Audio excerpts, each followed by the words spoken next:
행정위까지가 좀 굉장히 빡빡했죠. 근데 이제 그 밖에 행정작용 맛보니까 어때요, 느낌이? 한결 부드럽죠?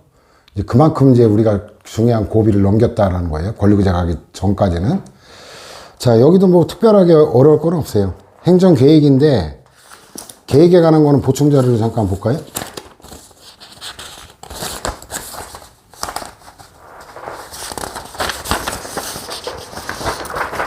보충 자료 4페이지 보면 계획의 개념적 징표인데 목표와 수단의 종합하라 그랬죠? 달성하고자 하는 목표, 이 목표인데 이거는 장래, 미래의 문제죠, 미래 문제. 그러니까 이제 미래 예측 가능 기술이 뒷받침이 돼야 이제 계획이 실효적인 거고, 미래 예측 기술이 발달이 안 되면 계획은 뭐 공허한 거로 되어버리죠. 그 다음에 이제 주먹구구식, 이게 계획과 계획적인 것과 구별되는 게 주먹구구라고 하는 거는 개별화된 수단, 그때그때 필요에 따라 개별화된 수단. 그 다음에 용도지역, 지구구역, 지역지구구역. 자, 우리가 지역지구구역 나오면 재량행위로 바뀌는 걸 봤죠. 행정행위 때. 그 다음에 이제 7급 수험생은 용도지역과 용도구역, 이거 다 외워야 됩니다. 자, 이거 뭐 전국의 용도지역이 이제 도시와 농촌, 상식이잖아요. 도시와 농촌. 그러니까 도시지역, 그 다음에 농림지역, 그 다음에 이제 자연환경보전지역, 그 다음에 관리지역 하나 알면 되고, 이 난개발, 막개발 주범이었던 거를 관리지역으로 이제 대체한 건데, 도시지역에도 일단 집이 있죠. 잠자는 집이 있죠. 주거지역. 그 물건 사 먹어야죠. 상업지역. 그 다음에 물건 만들어야죠. 공업지역. 또 휴식도 필요하죠. 녹지지역. 뭐 저 같은 경우는 그런 식으로 이제 그 도시에 뭐가 있나 대표적인 걸 연상하면서 자연스럽게 이렇게 암기하는 건데, 그 다음에 이제 용도지구까지는 몰라도 돼요. 용도지구까지 외우는 건 이건 이제 공인중개사 문제는 몰라도 간평이나.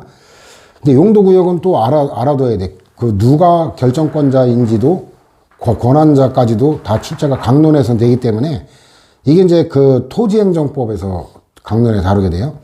그 개발제한구역이 가장 유명하죠. 그 다음에 도시자연공원. 도시자연공원, 이것도 시도지사, 대도시 시장이 결정하죠. 이 서울에 얘기하면 예를 들자면 이제 북한산 국립공원, 이거는 이제 법률 용어로는 그 북한산과 도봉산, 사패산, 이 다 합쳐서 법률 용어로서 북한산이 돼요. 근데 이제 일반인들은 법률 용어가 아니라 이제 북한산,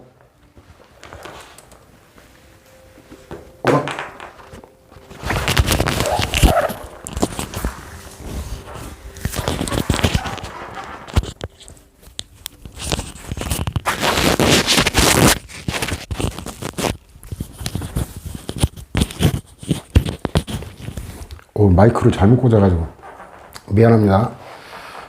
북한산, 도봉산, 사패산으로 나누잖아요. 근데 법률 용어는 하나고, 북한산은 국립공원이거든요. 근데 그 못지않은 산이 또 하나 있죠. 관악산. 이거는 도시자연공원이에요. 국립공원 격보다는 좀 떨어지는 거죠. 자, 기능은 이제 종합 정리를 했고, 자, 이제 그 다음에 다시 교과서로 돌아오면, 계획이나 행정조치가 장래 일정 기간 내에 도달하고자 하는 목표를 설정하고, 개념 아까 봤죠. 핵심 징표, 목표, 그냥 그를 위해 필요한 수단들을 종합하고 통합하는 작용, 또는 그 결과, 그 과정과 활동과 그 결과물까지 다 행정계획이라 그러죠. 근데 이제 행정학에서는 계획과 기획을 나누고, 플래닝, 플래닝 같은 경우는 기획, 그 다음에 그 결과물인 플랜은 계획, 이래가지고 기획과 계획이라고 구별하기도 하고, 또 플래닝을 계획이라고 하고, 플랜을 계획서라고 해서 행정학에서는 좀 나눠보는데 우리는 안 나눠요. 둘 다 그냥 그 행위와 작성하는, 수립하는 행위와 결과까지 다 행정계획이다.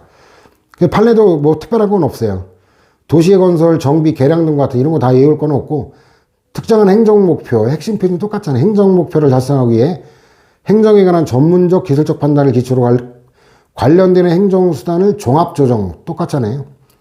장래 일정한 시점, 미래지향적인 거죠. 일정한 질서를 실현하기 위해 설정한 활동 기준이나 아니면 설정 행위를 말한다. 등장 배경인데, 옛날에는 이제 국가 기능이 소국 국가라 그랬지. 소국 행정이었는데 오늘날은 이제 적극적인 사회 형성 임무가 부여되니까 이제 장기성, 종합성을 요구하게 됐고, 이제 국가 기능이 확대되니까 그 자원의 문제가 생기잖아요. 자원의 합리적 배분을 위해서는 이제 계획적으로 배분해야지 주먹국으로 하면 안 되겠다. 그 다음에 이제 막대한 비용이 소요되지만 국민 생활에 불가하라, 이제 이것도 마찬가지. 거대 시설 이런 거니까 종합적인 게 필요한 거고, 광역화, 복잡한 거니까 또 협조 조정을 계획적으로 설계해야 된다는 거. 또 그 계획을 뒷받침하는 미래 예측 기술이 발달했다는 거. 실제 거의 되지도 않지만 뭐 외울 것도 없어요. 다 상식적인 기능은 종합 정리했고, 그 다음에 종류인데 구속력에 따른 건데 그 밑에 것만 보면 될 거예요. 구속적, 비구속적인데 그 판례에 있는 거 있죠. 그거 외우면 되는데, 국민에 대해 구속력 갖는 거 있죠. 도시공관리계획, 이게 가장 중요한 거거든요. 그 개발제한구역도 도시공관리계획에 포함되는 거거든요. 그 다음에 그 농촌을 도시로 만드는 도시개발에 관계되는 게 환지계획이고, 재개발, 재건축에 관한 건 환권계획이라 그래요. 이거는 그 학문적 용어고, 관리처분계획이 이제 법률상의 용어고, 일반인들이 많이 부르는 게 이제 분양계획 얘기하는 거예요. 그 다음에 종합자, 뭐 이런 거, 광역자, 기본자들하는 건 다 부정되거든요. 그 다음에 이제 그 밑에 판례 보면은 도시개발계획은 행정청에 대한 직접적 구속력을 가지지 않는다. 이거는 이제 엽기적인 판례예요. 분명히 그 도시군 관리계획은 도시기본계획에 위배돼서는 안 된다라고 법률에 명시가 되어 있는데, 행정청에 대한 구속력을 가지지 않는다. 이건 납득하기가 어렵죠. 이건 277하고 연결되는데, 이 기본계획은 굉장히 추상적인 거라 국민과 무관하다는 거는 납득이 가능해요. 그 277에 가면 맨 위에 그 관련 판례 보면 도시기본계획, 이건 88에도 인용했고 274하고도 관련되는데, 이거는 도시계획 위반의 지침이 되는 거예요. 이 도시계획은 도시계획은 옛날 용어예요. 지금은 도시군 관리계획으로 바뀌었는데, 여기는 개발제한구역 지정하면 어때요? 여러 가지 행위 제한이 따르잖아요. 국민과 직결되는데, 이거는 그 도시계획과 달리 그 위반의 지침이 되는 거에 불과하기 때문에 일반 국민에 대한 직접적 구속력이 없다. 이건 납득이 가능해요. 근데 행정청에 대한 직접적 구속력도 없다. 저거는 외워야 됩니다. 그 다음에 법적 성질은 복수 성질이에요. 그 어떤 거는 법률 형식으로 하는 경우도 법규명령, 행정규칙, 뭐 다양한 형식이 있고, 도시군관리계획만 놓고 말할 때는 이건 행정행위설이에요. 판례도 마찬가지로 처분성 인정하죠. 도시계획, 그 도시군관리계획이 현행은 관리처분계획, 택지개발 예정지구 지정, 토지거래 허가구역 지정, 주택 재건축 정비사업 시행계획, 이런 것들. 그 다음에 가면 도시군관리계획. 도시계획 결정은 특정 개인에 걸린 내지 법률상 이익을 개별적이고 구체적으로 규제하는 효과를 가져온다. 개발계획, 제한계획, 구역을 떠올리면 돼. 도시군관리계획으로 개발제한구역 지정한다라는 거. 그럼 의무가 부과되는 거니까. 환권계획, 이게 관리처분계획. 이것도 종전에 땅과 건물에 관한 권리가 소멸되고, 새로운 아파트, 공동주택에 그 권리가 옮겨가는 거니까 권리와 직접 관계되는 거. 이게 이제 관리처분계획이 재개발, 재건축에 관한 거다라는 거 배경을 알면은 납득할 수 있어요. 택지개발 예정지구 지정인데, 이거는 처분의 고시에 의해 개발할 토지 위치 면적과 행사가 제한되는 권리 내용이 특정되는 처분이다라는 거고. 근데 그에 반해서 택지개발 계획의 승인은 그 당해 사업이 택지개발촉진법상의 택지개발 사업에 해당한다는 걸 인정함으로써 시행자가 그 후에 일정한 절차를 거칠 걸 조건으로 일정한 내용의 수용권을 설정해야 되는 처분, 이거 특허라는 것까지 외워둬야 돼요. 그 다음에 이제 개발제한구역 지정처분의 법적 성질이 행정계획으로, 행정장애에 불리는 행정계획으로 성질은 처분이다라는 거죠. 그 다음에 관할구청장의 인가 등에 의해 확정된 재건축사업 시행계획은 처분이기 때문에 총회결의 효력 정지를 구하는 방법은 민사소송법상 가처분. 이거는 뭐냐면 당사자 소송일 때는 민사소송 지금 민사집행법인데 근거가 이 가처분만 가능해요. 집행정지가 안 돼. 근데 항고소송은 집행정지만 가능합니다. 이것도 3편의 권리구제에서 다시 복습할 거예요. 처분성 부정되는 게 기본자, 종합자, 광역자, 그 다음에 이어야 될 게 환지계획이라 그랬죠. 환지계획도 종전 땅에 관한 권리를 상실하고, 이거는 원칙적으로는 토지 변환이기 때문에 건물은 포함이 안 돼요. 원칙적으로는. 그런데 건물이 포함되느냐 아니냐 뿐이지, 종전 토지에 대한 소유권을 상실하고 재산권을 상실하고 새 땅의 권리를 취득하는 거예요. 그럼 공용환권하고 달리다를 아무런 논리적 근거가 없습니다. 이런 거는 외워야 됩니다. 어쩔 수 없이. 그 다음에 택지개발촉진법상 택지개발서 시행자의 택지 공급 방법 결정행위와 통보 둘 다 처분이 아니다라는 거죠. 공급 방법을 어떤 방법으로 할 건지는 내부적인 계획에 불과한 겁니다. 이 대내적인 거는 처분이 아닙니다. 대외적이어야 돼요.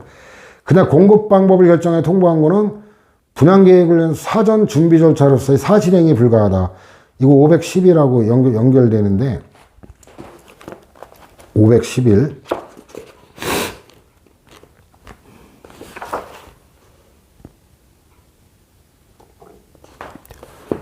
위에 관련 판례 두 번째 거 보면은 그게 270조 공매통지 자체 처분이 아니다라는 논리가 이제 유사한 논리이기 때문에 같이 연결하면 시너지 효과가 있기 때문에. 그 다음에 여기 세 가지가 판시되어 있어요. 환지 예정지 지정이나 환지 처분은 그에 의해 직접 토지 소유자 등의 권리가 변동되므로 항고소송 대상이 되는 처분이다. 그러나 환지 계획은 처분이 아니다. 세 가지를 나눠서 판단해야 될 거고. 법적 근거에 관한 건데, 조직법적 근거를 요한다는 거, 이거는 뭐, 당연하죠.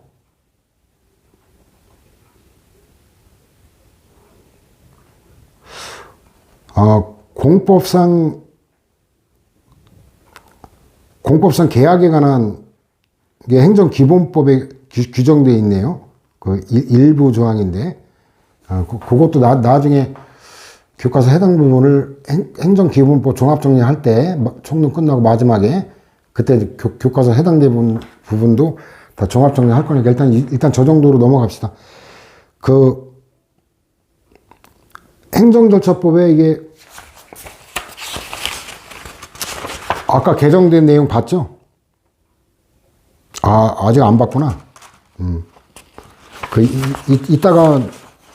이따가 이제 보게 될 건데, 형량명령에 관한 내용이 있다. 근데 계획 수립 절차 일반적인 조항은 없어요. 이것도 나중에 최종적으로 행정기본법 할 때 문장을 좀 가다듬을 거고, 내부적 절차는 그래도 규정이 많다라는 거예요. 이 절차 내용을 외우려고 할 건 없어요. 행정기관 내부 절차, 이건 어느 정도 있는데 주민 참여 절차가 미흡하다. 이 주민 참여 절차는 행정절차법 이번에 개정된 거에도 반영이 안 돼 있어요. 형량명령, 이익형량하라는 형량명령만 돼 있거든요. 국민 참여하는 게 이제 청문 공청회인데 이게 미흡하다라는 거고. 그 다음에 다 취소사유다, 절차하자는 대부분 취소사유죠. 일일이 외울 거 없어요. 그냥 가볍게 읽어보면 될 거고. 현행 계획확정 절차 문제가 내부 절차는 어느 정도 있지만 정작 중요한 국민에 관한 참여 절차가 미흡하다라는 거죠. 그 다음 행정계획의 효력인데, 효력 발생 요건이 지형도면 고시한 날부터 발생. 이거 외워둬야 됩니다. 강론에도 출제됐고 총론에도 출제되는 거니까 다 외워둬야 돼요. 그 다음 판례는 좀 세분화하죠. 도시계획 결정의 효력 발생 요건은 도시계획 결정고시인데, 구체적 개별적 범위는 지적고시 도면의 결정고시다라는 거고. 그 다음에 이게 효력 발생 요건이면 이걸 안 하면 결정고시를 하지 않으면 효력이 발생하지 않는다는 건 당연한 얘기고, 계획의 집중은 2-98 해가지고 인허가 의제하고 똑같죠. 절차 간소화, 절차 집중이라 그랬죠. 절차 집중설. 절차를 간소화하는 거지 실체적 요건을 면제하겠다는 건 아니다라는 거. 그래가지고 뭐 계획의 경우는 집중이라고 하고 행정행위에 대한 거는 인허가 의제라고 하는 것 뿐이지 나머지는 거의 같아요. 그래서 집중이라는 행정계획이 확정 승인되면 다른 법령에 의해 받아야 되는 인가나 승인, 허가 등을 받은 거로 의제하는 거, 다른 절차를 안 거치더라도 이는 계획확정 절차를 통해 인허가 등을 받은 거로 대체된다는 의미 대체유라고도 하는데 법적 근거 이것도 이제 익숙하죠. 행정조직 법정지 헌법 96조에 규정되어 있죠. 따라서 이 권한을 넘기거나 변경할 때는 반드시 별도 규정이 있어야 된다는 거. 기능이 절차 간소화죠. 절차 간소화. 이거 뭐 내용 인허가 이제 봤던 거기 때문에 가볍게 여러분들에게 맡길 거고.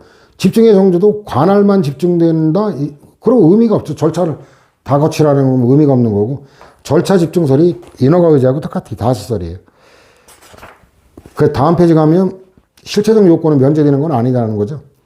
그 다음에 최강계의 인가로 공유수면 점용허가가 의제되면 이거 123에서 인용했죠. 최강계의 인가는 기속재량인데 공유수면 점용허가는 공유수면은 곡물이기 때문에 곡물의 이 계속적 사용, 인용자, 점용자, 매립자가 계속적 사용 표지라고 했죠. 특허다라는 거죠. 재량행위죠. 그럼 전체적으로 성질이 재량행위이기 때문에 부관을 붙일 수 있다. 뭐 이런 거로 연결되죠. 그럼 여기도 마찬가지. 이게 의제되면 전체적으로 재량행위가 되니까 공유수면 점용 불허 사유로서 체감계획을 인가하지 아니할 수 있다. 이거 해석이 돼야 됩니다. 이제는. 그 다음 절차 관계기관과의 협의인데 이건 의무로 되어 있는 데가 많아요. 다 그런 건 아닌데 이것도 의제되는 인허가 요건을 갖췄는지를 그 담당자가 아닌 기관에서 이걸 제대로 심의할 수가 없잖아요. 그러니까 그 제대로 심사하기 위한 그건데 근데 골 때리는 거 이 판례 보면은 내부협의나 공고가 없었다 해서 사업주체가 도로법상 도로조명을 허가를 얻은 거로 간주되는 주택건설촉진법 적용이 배제되지 않는다. 내부협의나 공고 안 고쳐도 된다. 이거는 논리적으로 참 납득하기 어렵죠. 그래서 이것도 결론을 외워둬야 될 거고 중요한 것도 역시 이해관계 있는 제3자 국민에 대한 보호인데 근데 판례는 이것도 안 거쳐도 된다는 정신 나간 판례죠. 건설부 장관이 관계기관의 장과의 협의를 거쳐 주택건설사업계획 승인을 한 경우 별도로 도시계획법 소정에 중앙도시계획위원회 의결이나 주민의 의견 청취 등의 절차를 거칠 필요는 없다라는 거. 그래서 주민의 의견 청취까지도 안 거칠 필요가 없다. 이거 웃긴 건데. 그 다음에도 최신판인데 마찬가지. 주민 의견 청취 절차를 거쳐야 되는 건 아니다. 규정이 없다라고 보는 것 같은데.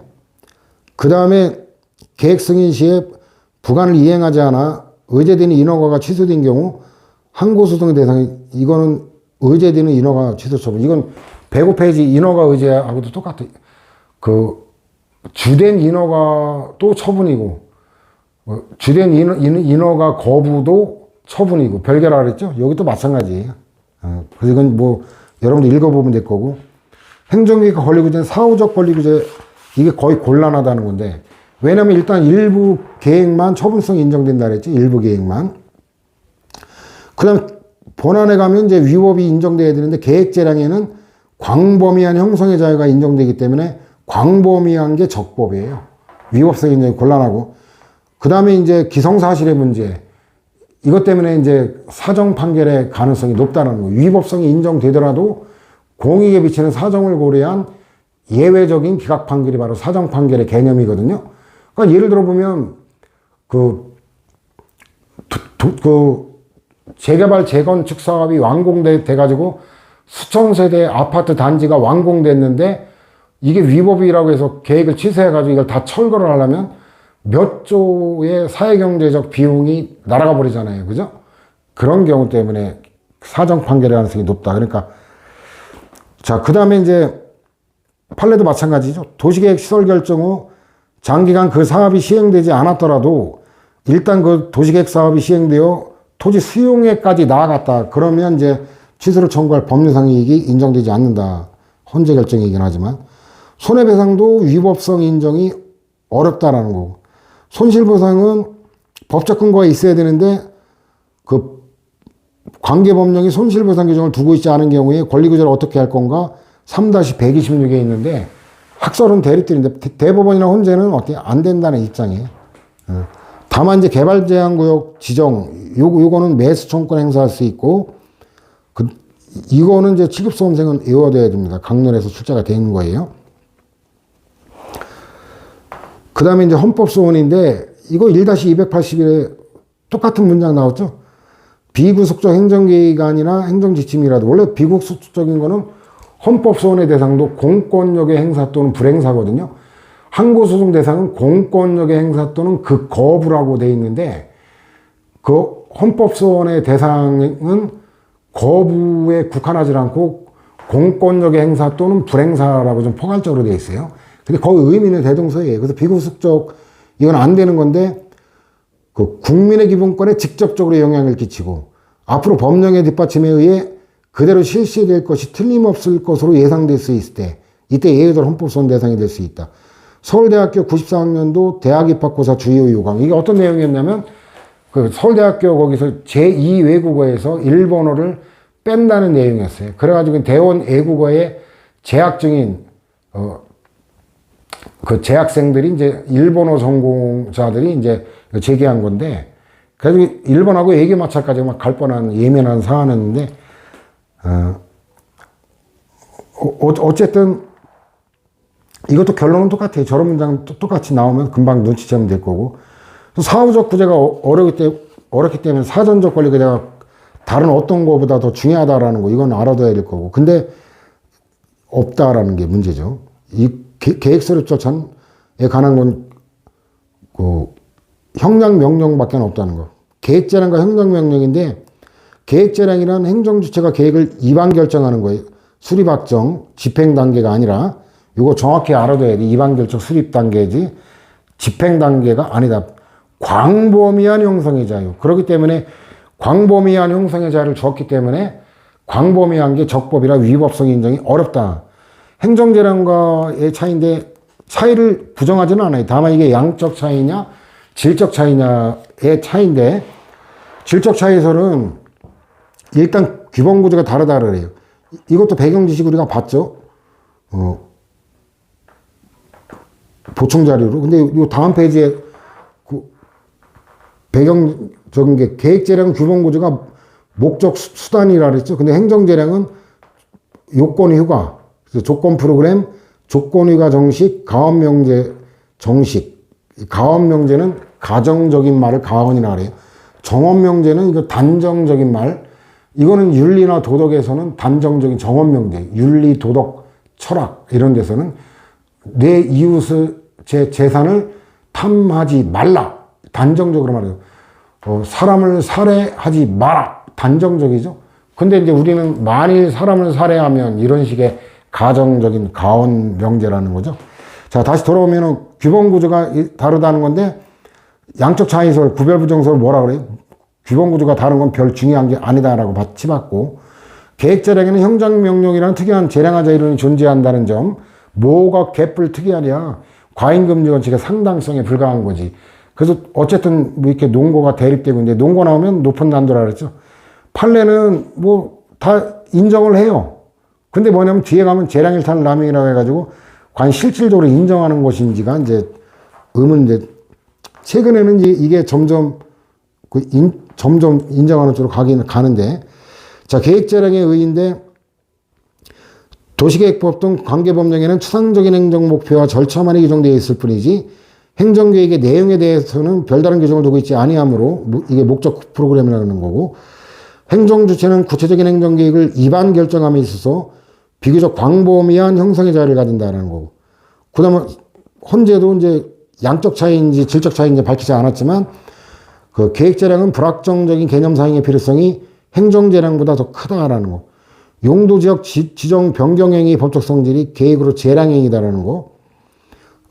그 다음에 네 번째, 그 노회 주차장의 설치를 위한 그 이반 결정안에 가진 재량의 범위인데, 이거는 뭐 상식적인 거래 애우지 않아도 네 번째 보면 이게 특히나 노불량주택 자체를 효율적으로 개량하기 위한 목적이 아닌 공익사업을 시행하는 과정에서 다시 기존 주택을 철거해야 하는 경우에는 단순히 재산권 제한에 그치는 게 아니라 매우 중요한 기본권인 주거권이 집단적으로 제한될 수 있으므로 이를 정당화하려면 그 공익사업에 중대한 공익성 필요가 분명하게 인정해야 된다. 그 다음 줄 가면 설치하려는 주차장 자체의 경제성, 효율성과 주차장을 설치하는 운영하는 과정에서 발생하게 될 인근 주민의 불편이나 해당 지역의 교통에 미칠 영향 등을 함께 비교 형량해야 된다. 뭐 특별한 내용은 없어요. 양자 구별인데 재량의 대상이 없는 걸 만드는 형성이냐, 주어진 거의 선택의 자유냐, 이 개념이 다르죠. 형성의 자유, 선택의 자유. 그 판단의 자유의 범위가 상대로 넓으냐, 좁으냐. 이 양적인 차이를 부정하는 견해는 없다 그랬죠. 다만 이게 양적인 거예요. 전부 다 아니다. 질적 차이까지 있다. 이 차이라 그랬죠. 그 형량명령의 준수냐, 포섭이냐. 절차적 통제만 의의가 있냐. 왜 내용에 관한 건 광범위한 형성권을 줬기 때문에 내용에 관한 통제는 거의 불가능이죠. 근데 우리가 봤듯이 행정재량은 주체 내용, 절차 형식 모두 통제가 가능하죠. 그다음 사법도 통제인데 형량명령은 형량하라는 명령. 근데 형량은 뭐에 대한 형량이에요? 이익형량이죠. 이익형량. 그 다음에 형량하려면 이익형량인데 모든 이익을 형량해야지 그 일부만 하면 안 되겠죠. 관련된 모든 이익을. 그 다음 멋대로 형량하면 안 되겠죠. 정당하게 형량하라는 명령. 이렇게 살을 붙이면 돼요. 기본적 뼈대 형량에서 이익형량. 이런 식으로. 그 다음에 이 형량명령의 위배가 이익형량을 하라고 하는데 전혀 안 한 거, 하긴 했는데 일부 이익을 빠뜨린 거, 빠뜨림 없이 했는데 잘못한 거, 뭐 이런 게 그 상식적으로 다 끌어낼 수 있거든요. 자, 그래서 판례로 바로 가면은 행정주체가 가지는 형성의 자유라고 해서 무제한적인 게 아니라 그 행정계획에 관련되는 자들의 이익을 공익과 사익 사이에서는 물론이고 공익 상호간과 사익 상호간에도 정당하게 비교결행해야 된다는 제한이 있다라는 거. 그 다음에 행정주체가 기반시설을 조성하기 위해 도시공계획 시설 결정을 하거나 실시계획 인가처분을 할 때 행사하는 재량권은 재량통제의 대상이 된다라는 거죠.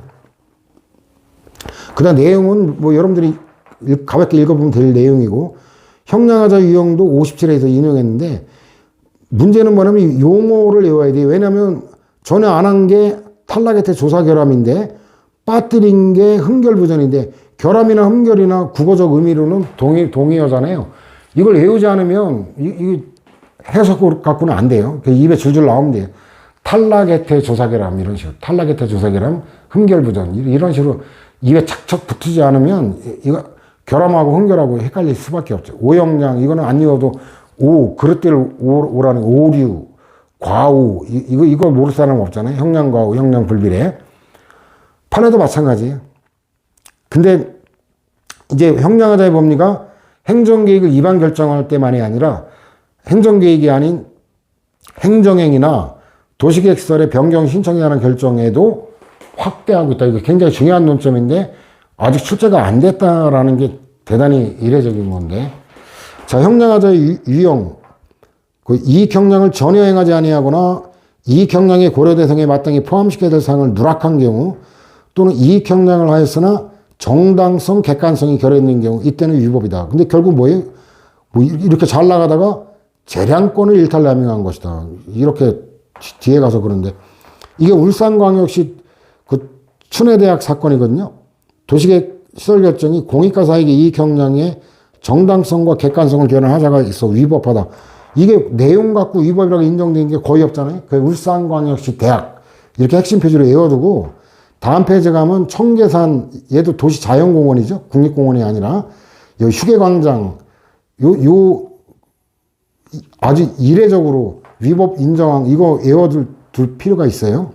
내용은 가볍게 여러분들 읽어보시면 될 거고 그 다음에 네 번째도 이거 좀 전에 본문에서 봤죠. 이 한계에 관한 법리가 장기간 미집행 도시계획시설에 변경 신청하는 결정을 하는데도 적용된다는 거. 뭐 최신 판례도 또 마찬가지고. 그 다음에 계획보장 청구권인데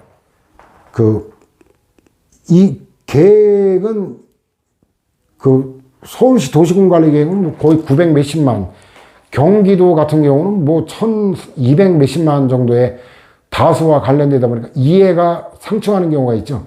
그러다 보니까 이제 그 계획이 자기한테 유리한 주민들은 계획을 보장하고 변경하지 말라고 주장할 것이고 또 그 계획으로 인해 내 권리가 침해를 받고 있는 주민들은 계획을 변경하라고 청구하겠죠.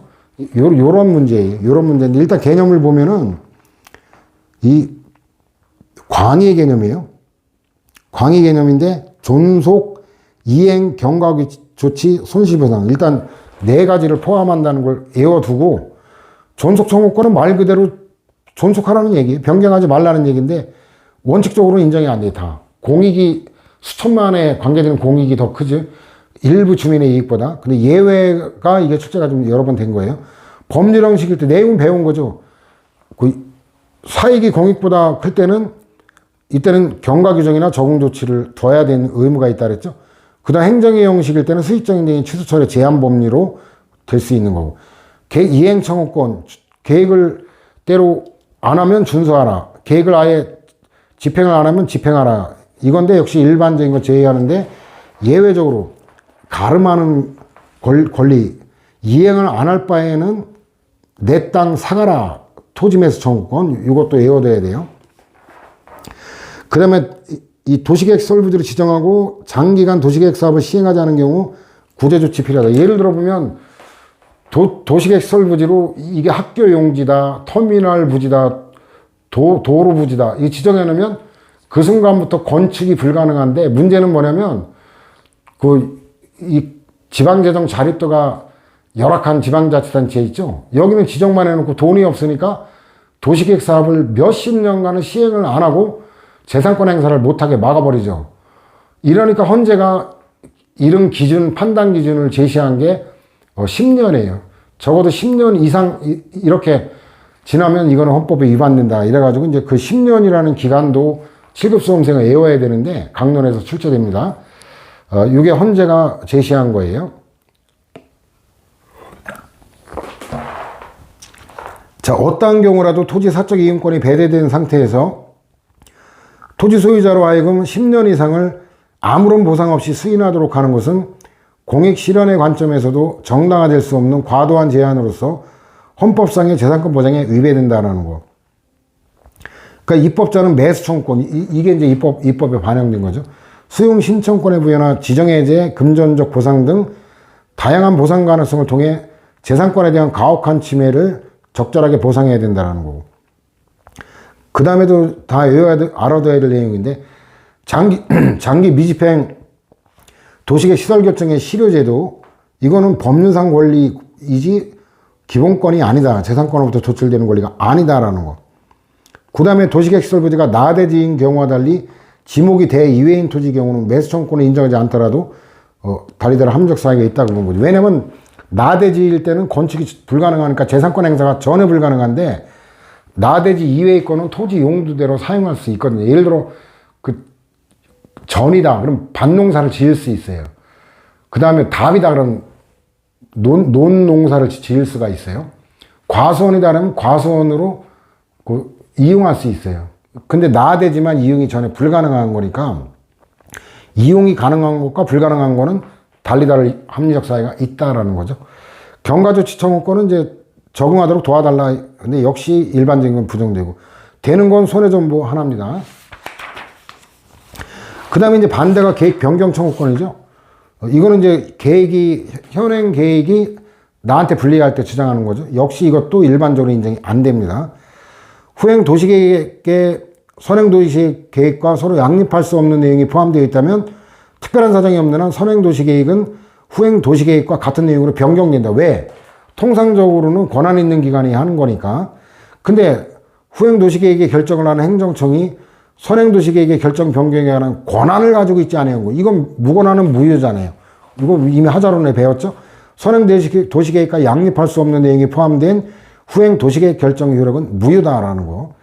당초관리처분계획 주요 부분을 실질적으로 변경하는 내용으로 새로운 관리처분계획을 수립하여 시장군수의 인가를 받은 경우 당초 관리처분계획은 원칙적으로 효력을 상실한다라는 거. 이것도 뭐 재확인이죠. 근데 효력상실은 소급효가 아니라 장래효다라는 거죠. 변경된 관리처분계획이 당초 관리처분계획의 주요 부분을 실질적으로 변경하는 정도에 이르지 않는 경우 이때는 변경되는 부분만 실효되는 거죠. 당연한 상식이죠. 이것도 일부 취소의 법리 행정에서 배웠던 논리하고 똑같잖아요. 근데 계획변경 청구권도 역시 일반적으로 부정되는데 판례는 일부 인정하죠. 인정하는 거는 예을 수밖에 없어요. 부정하는 걸 가볍게 보고.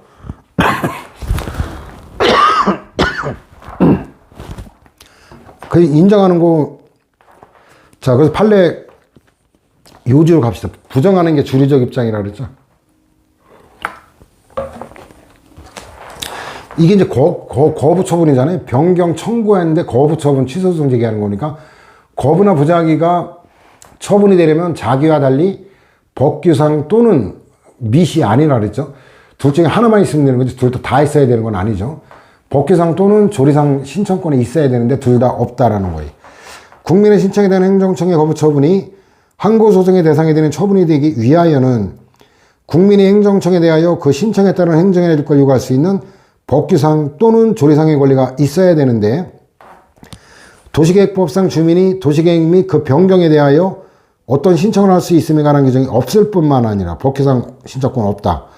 그럼 조리상이라도 있어야 되는데 도시계획과 같이 장기성, 종합성이 요구되는 행정계획에 있어서는 그 계획이 일단 확정된 후에 어떤 사정의 변동이 있다고 하여 지역 주민에게 일일이 계획의 변경을 청구할 권리를 인정해 줄 수도 없는 이치다. 조리상 신청권도 없다. 그럼 결국은 처분이라고 할 수 없다. 그래서 도시계획 시설 변경 신청을 불허한 행위는 거부의 다른 표현이에요. 그 다음에도 마찬가지죠. 근데 이제 세 번째는 이거는 해석이 가능해요. 이 문장이 나올 때니까. 그 국토계획 변경 신청 거부가 계획에 관한 거로 끝나지 않고 실질적으로 당의 행정처분 그 자체를 거부하는 결과가 될 때, 이런 말 나오면 이제 해석이 가능하죠. 그 다음에 이제 헌재도 통상적으로는 헌법소원 대상 인정 안 합니다. 그 다음에 5번 안 이을 수가 없죠. 산업단지 개발계획상 산업단지 안에 토지 소유자로 산업단지 개발계획에 적합한 시설을 설치하여 입주하려는 자에게 산업단지 개발계획의 변경을 요청할 수 있는 법규상 또는 조리상 신청권이 있고, 뭐 결론만 있기 때문에 뭐 논거가 신통치 않으니까 애우지 않으면 안 된다라는 거. 그 다음에 도시공관리계획 위반 요구권이죠. 이것도 뭐 특별한 논거가 없어요. 그냥 애워두세요. 이렇게 해서 행정계획을 마무리하고 그 행정사법, 여기까지가 이제 법적인 효과와 관계되는 게 마지막 논점이고, 이제 다음 시간에 다루게 되는 거는 이제 사실행위, 이거는 법적 효과 무관한 거고, 이게 끝나면 이제 행정조처법에 이제 법률 생으로 다 잘잘이 아니라 줄줄 외워야 되는 그런 영역으로 접어들게 되죠.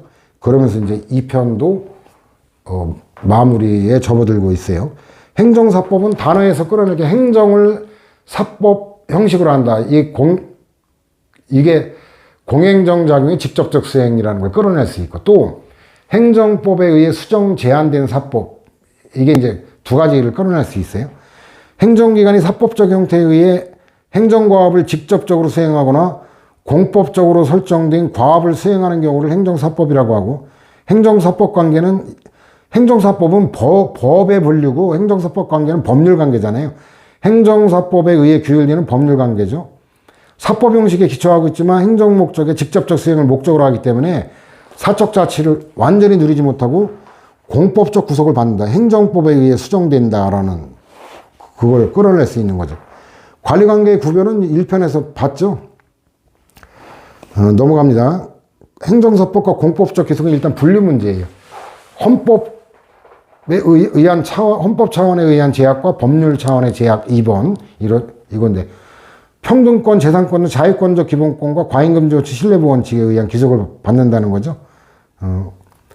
그 사법의 도피를 막기 위한 거다, 뭐, 이런 거고. 얘는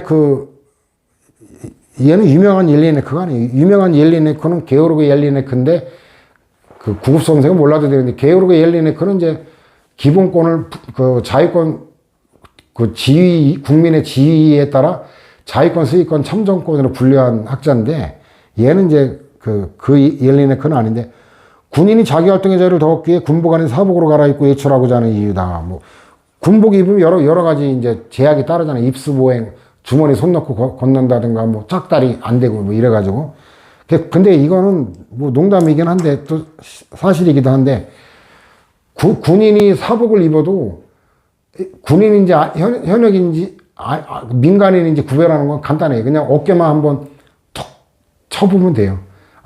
질문하는 것도 귀찮으면 너 현역 맞지? 이렇게 말하는 것도 귀찮으면 어깨만 툭 치면 그냥 저절로 관등 성명이 튀어나와요. 예, 그러면 울부지, 사병들의, 이것도 잘못된 건 아닌데, 사병들의 관동성이 울부짖죠. 이병! 뭐 이런 식으로. 근데 장교는 절도만 있으면 되지, 울부짖진 않아요. 예. 오수대장, 뭐, 보급장교, 이런 식으로 절도만 있으면 되는데, 그 질문에도 간단하죠. 너 현역 맞지? 아닌데 말입니다. 자식, 맞거나 현역, 다 낚아로 끝나는 이 아닌데 말입니다. 아닙니다가 아니라 아닌데 말입니다. 현역이죠. 그래서 어쨌든 무의식적으로 오래 남아요. 이게 전역한 후에 저도 그 후유증을 몇 달 가더라고요.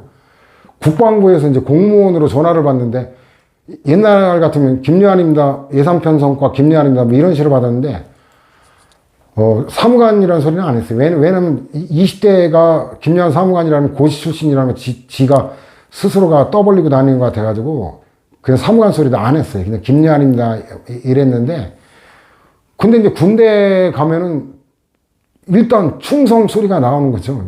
그 행정반에 있는데 연대장님이 찾는 전화가 와가지고 중대장 찾는 전화가 와가지고 충성! 근무 중 부대 이상 없습니다. 그러니까 또 통신보안 뭐 이런 것들. 그래서 아니 전역을 하고 민간인 분이 됐는데 아니 전화 왔는데 굉장히 집중해서 작업하다가 전화 오니까 깜짝 놀라서 전화 받으니까 무의식 중에 통신보안 뭐 그래가지고 상대방이 당황하더라고요. 국방부 전화 걸었는데 국방부 아니에요? 군부대인 줄 알고 순간 전화한 사람이 당황하기도 하고 그러는데 참 고집병인데 그러면 담배 피울 때도 다리를 갖다가 어깨 넓이로 딱 하고 그리고 담배를 피우고 있더라고요. 절도 있게 또 이렇게. 그 버리는데 몇 달 갔는데 어쨌든 뭐 잠깐 여담을 했고 그 다음에 뭐 개념에도 봤지만 사법적 규정의 제약 내지 수정이죠. 이건 뭐 간단하게 여러분들이 보면 될 거예요. 특별한 내용은 없어요. 그 다음에 이제 공법적 규율을 받을 때 법률관계 성질이 본질이 달라지냐? 아니다라는 거죠. 사법관계설이죠. 그러면 결국 결론 권리구제는 사법관계는 민사소송이 되겠죠. 민사소송. 그다음 행정사법의 적용 영역 이것도 외우면 안 되죠. 왜냐면 오늘날 가장 중요한 게 뭐예요? 경제 영역 안에 경제. 그러니까 경제 유도 급부 행정 영역, 경제 유도 행정 영역 이거 끌어낼 수 있죠. 경제가 가장 중요하죠. 근데 경제 유도인데 경제 정책의 양날개 뭐예요? 성장과 고용이죠. 성장과 고용. 그 다음에 오늘날 급부국가라는 현대국가는 그 급부행정. 그 다음에 경찰 조세. 이거는 옛날부터 그 근대국가, 소국국가에서도 이건 모든 국가가 하는 기본적인 거잖아요. 그럼 뭐 외울 게 없고. 근데 경찰 조세는 이거는 부정된다는 결론도 외우지 않아도 알 수 있어요. 왜냐면 경찰권 발동을 갖다가 사법 계약 체결해가지고 계약 관계에 있는 경우는 경찰 발동하고 이렇게 되면 뭐 그 흥신소나 경호업체나 경비업체랑 뭐 경찰이랑 뭐가 다르겠어요. 세금을 갖다가 계약 체결해가지고 뭐 깎아주고 이렇게는 안 된다는 상식이잖아요. 그래서 어쨌든 현대국가, 급부국가, 경제정책이 모든 나라에 가장 중요하다. 근데 그 다음 행정사법은 사법관계니까 권리구제는 민사소송이다. 뭐 당연한 얘기죠. 판례도 마찬가지. 전화가입 계약은 사법상 계약이기 때문에 해지 행위는 처분이 아니다. 이건 오늘날은 더 말할 것도 없죠. 옛날에는 최신부라고 해서 옛날에 공무원이 전화 업무를 했어요. 그러다가 이제 그 한국통신공사로 공사화 됐다가 지금은 이제 KT로 완전 민영화 돼버렸죠. 지금은 더 말할 것도 없고, 그죠? 자, 이렇게 해서 이제 공법 행위에 관한 건 다 마무리하고, 내일의 사실행위로 들어가도록 합시다. 수고 많았습니다.